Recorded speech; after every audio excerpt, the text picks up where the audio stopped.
నా పేరు వై వసంతకుమారి అండి. నేను విశాఖపట్నం డిస్ట్రిక్ట్ కోర్టులో అడ్వకేట్గా వర్క్ చేస్తున్నాను. అదేవిధంగా జీవీఎంసీ జోన్ 5 స్టాండింగ్ కౌన్సిల్. నేను స్పెషల్గా ఎస్సీ ఎస్టీ అడ్వకేట్స్ వెల్ఫేర్ అసోసియేషన్కి నేను ప్రెసిడెంట్గా ఒక మహిళను అయ్యుండి ఈ రోజున ప్రెసిడెంట్ పదవులు అంటే నేను చాలా గర్వించదగ్గ విషయం.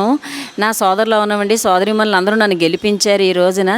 ఈ రోజున ఈ మార్చి 8 ఏదైతే ఉందో ఆ రోజు ఇంటర్నేషనల్ ఉమెన్స్ డే అని ప్రకటించారు. కానీ రోజు ఉమెన్స్ డేనండి మాకు. ఎందుకంటే ఏదో సంవత్సరంలో ఒక రోజు పెట్టి ఆనవాయితీగా ఆ రోజు మహిళల్ని ఫెలిసిటేట్ చేయడం అనివ్వండి, కేకులు కటింగ్ చేయడం అన్నది అది చాలా బాధాకరమైన విషయం. ఎందుకంటే స్త్రీ అన్న చాలా ప్రముఖ పాత్ర వహిస్తుందండి. కుటుంబ పరంగా అవనివ్వండి, సామాజిక పరం అవనండి. ఎందుకంటే తొలి ఆది గురువు మహిళ అని నేను అంటున్నాను. స్త్రీ మాతృమూర్తే. బిడ్డ జన్మనిచ్చిన దగ్గర నుండి తన ఉన్నత విద్య అభ్యసించే వరకు తన ఎంతో కొంత కృషి చేసి తనకి ఎంతో ఒక మంచి బుద్ధులు అలవరిచి ఒక ప్రపంచానికి ఒక మంచి రూపాన్ని కల్పించి ఒక వ్యక్తిగా తయారు చేసింది తొలి గురువు మహిళే సార్. కానీ ఎప్పటి నుండో ఆరాచకంగా ఉన్నవి ఈ రోజున కూడా అవి అలాగే ఉండిపోయి మహిళల మీద హత్యాకాండలు అవనివ్వండి, బాలికల మీద ఈ సెక్షువల్ ఏవైతే అటెంప్ట్స్ ఉన్నాయో అవనివ్వండి రోజు రోజుకి ఎక్కువ అవుతున్నాయి. అంటే ఎంత త్వరగా మనం పురోగతి కల్పిస్తున్నామో అంత దిగువ స్థాయిలో కూడా మనమే ఉన్నాం. ఈ రోజున ఎన్నో కేసులు నమోదవుతున్నాయి మహిళల మీద, బాలికల మీద.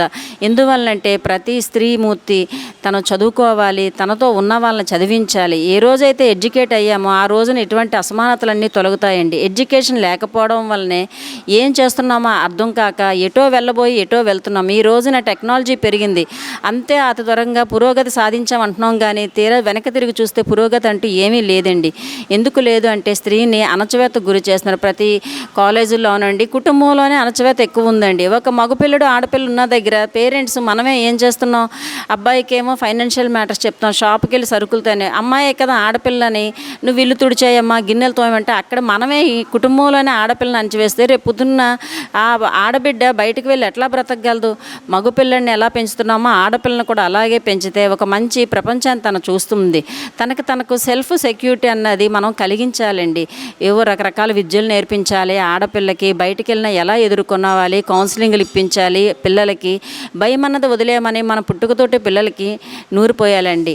నిజంగా ఈ రోజున మహిళా దినోత్సవం జరుపుకోవటం అయితే చాలా బాధాకర విషయం. మహిళకి పూర్తిగా 100% అన్నది ఇంకా సాధికత ఏమీ రాలేదండి మహిళలకి. ఏదో పేపర్లలో మీడియాల్లోనే చూస్తున్నాం కానీ పూర్తిగా మహిళకంటూ ఏ రోజైతే అక్షరాస్యత 100% మహిళకు ఉందో ఆ రోజునే మనం ఉమెన్స్ డే సెలబ్రేట్ చేసుకుంటే బాగుంటుందని. అలాగే భవనంలో నాకు ఇన్విటేషన్ ఇచ్చారండి. ఈరోజు భవనంకి నేను ఒక గెస్ట్గా వచ్చాను.